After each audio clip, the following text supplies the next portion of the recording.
వెళ్దాం.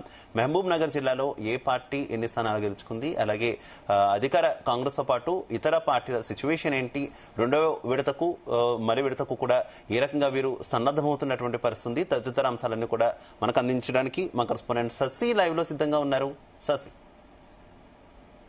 శివ, ఉమ్మడి మహబూబ్ నగర్ జిల్లాలో పంచాయతీ ఎన్నికల ఫలితాలను కనుక మనం పరిశీలిస్తే మహబూబ్ నగర్, వనపర్తి, నాగర్ కర్నూల్, నారాయణపేట్, జోగులాంబ, గద్వాల జిల్లా పరిధిలో దాదాపుగా 550 పంచాయతీ ఎన్నికలు జరుగుతాయి. ఇక్కడ 331 పంచాయతీలో కాంగ్రెస్, అదేవిధంగా 150 పంచాయతీలో బీఆర్ఎస్, 19 పంచాయతీలో బీజేపీ మద్దతుదారులు గెలిచిన పరిస్థితి అయితే ఉంది. అదేవిధంగా మనం చూసుకుంటే 48 పంచాయతీలలో మాత్రమే స్వతంత్ర అభ్యర్థులు తమ సత్తా చాటారు. అయితే మహబూబ్ నగర్ జిల్లా వ్యాప్తంగా ఊహించని ఫలితాలు అయితే మనకు వచ్చిన పరిస్థితి అయితే ఉంది.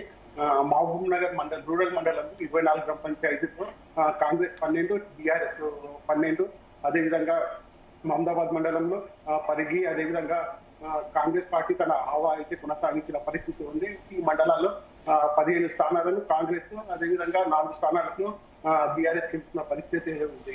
అయితే శశి కాంగ్రెస్ పార్టీ అన్ని జిల్లాల్లో, మహబూబ్ నగర్ తో పాటు అన్ని జిల్లాల్లో కూడా సత్తా చాటినప్పటికీ కూడా ఆశించిన స్థాయిలో లేదంటే అధికార పార్టీకి వచ్చేటటువంటి మద్దతు ఆ స్థాయిలో రాలేదు అనేటటువంటి విశ్లేషణలు ఉన్నాయి కదా. ఏంటి మహబూబ్ నగర్ జిల్లాలో కూడా అదే కంటిన్యూ అయినటువంటి పరిస్థితి? ఒకసారి దయచేసి మీ ఫ్రేమ్ ని శశి ఒకసారి ఆటో రొటేషన్ ఆన్ చేసుకోండి, దయచేసి ఆన్ చేసుకొని ప్లీజ్ కంటిన్యూ. అయితే శివ, మనం ఈ పరిస్థితి చూసుకున్నట్టయితే గత కొన్ని రోజుల నుంచి ఇదైతే పంచాయతీ ఎన్నికల ప్రచారం వరవడి కొనసాగుతుంది. ఈ పంచాయతీ వరవడిలో దాదాపుగా కార్యకర్తలు కానీ, అది అభ్యర్థులకు కానీ, ముఖ్య నాయకులు అన్న వాళ్ళు ఎవరు ప్రచారానికి పాల్గొనకపోవడం, అదేవిధంగా స్థానిక ఎమ్మెల్యేలు కూడా అభ్యర్థులకు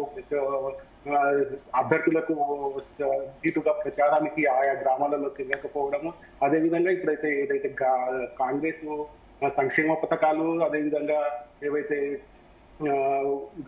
అటు ఇందిరమ్మ ఇల్లు కానీ, ఇటు పెన్షన్స్ కానీ, అటు సన్న బియ్యం కానీ, అది ఈ రకమైన సంక్షేమ పథకాలను ప్రజల్లోకి తీసుకోలేకపోతున్న పరిస్థితి ఉంది.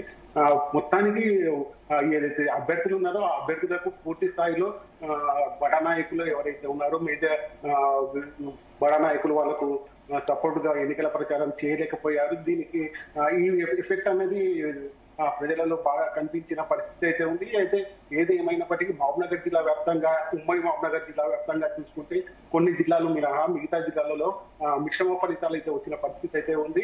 ముఖ్యంగా మహబూబ్ నగర్ జిల్లా ఏదైతే ఉందో ఆ మహబూబ్ నగర్ జిల్లాలో బీఆర్ఎస్ పార్టీ అనేది కాంగ్రెస్ పార్టీకి ధీటుగా జవాబు ఇచ్చిన పరిస్థితి ఉంది. ముఖ్యంగా మనం చూసుకుంటే మహబూబ్ నగర్ జిల్లాలో రాజాపూర్ మండలంలోని రంగారెడ్డి కూడా ఏదైతే ఎమ్మెల్యే అనిరుద్ రెడ్డి స్వంత స్థానం ఉందో ఆ స్వంత స్థానంలో కూడా కాంగ్రెస్ పార్టీ ఓడిన పరిస్థితి ఉంది. అదేవిధంగా అదే ఎమ్మెల్యే అనిరుద్ రెడ్డి స్వంత మండలంలో కూడా దాదాపుగా కాంగ్రెస్ పార్టీ అనేది పూర్తిగా స్థితిలో పడేదని మనం చెప్పుకోవచ్చు. దీనికి కారణం మాత్రము ఆ నాయకులు అభ్యర్థులకు సపోర్ట్ ఇస్తూ ప్రచారానికి వెళ్ళకపోవడం అనేది ముఖ్య కారణం అని చెప్పుకోవచ్చు.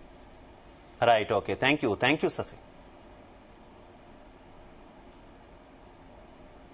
రైట్, ఓవరాల్ గా చూసుకుంటే మొత్తం తెలంగాణ రాష్ట్ర వ్యాప్తంగా జరిగినటువంటి తొలి విడత పంచాయతీ ఎన్నికల్లో అయితే కాంగ్రెస్ పార్టీ అయితే సత్తా చాటిందని చెప్పుకోవచ్చు. కాంగ్రెస్ పార్టీ మద్దతు ఇచ్చినటువంటి అభ్యర్థులు భారీ స్థాయిలో అయితే గెలిచినటువంటి పరిస్థితి.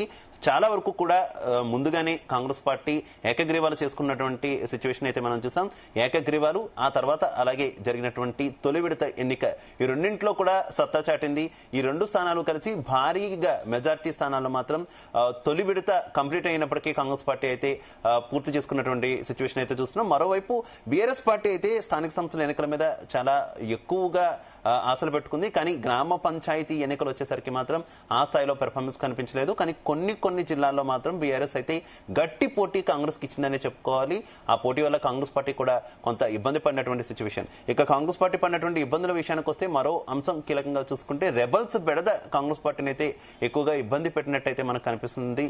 ప్రధానంగా ఎక్కడైతే ఫిరాయింపు ఎమ్మెల్యేలు ఉన్నారో ప్రతి చోట కూడా పాత అలాగే కొత్త కాంగ్రెస్ నాయకుల యొక్క అనుచరులు ఎన్నికల్లో పోటీ చేసినటువంటి పరిస్థితి. ఈ నేపథ్యంలో రెబెల్స్ బెడద కాంగ్రెస్ పార్టీకి ఎక్కువగా కనిపించింది.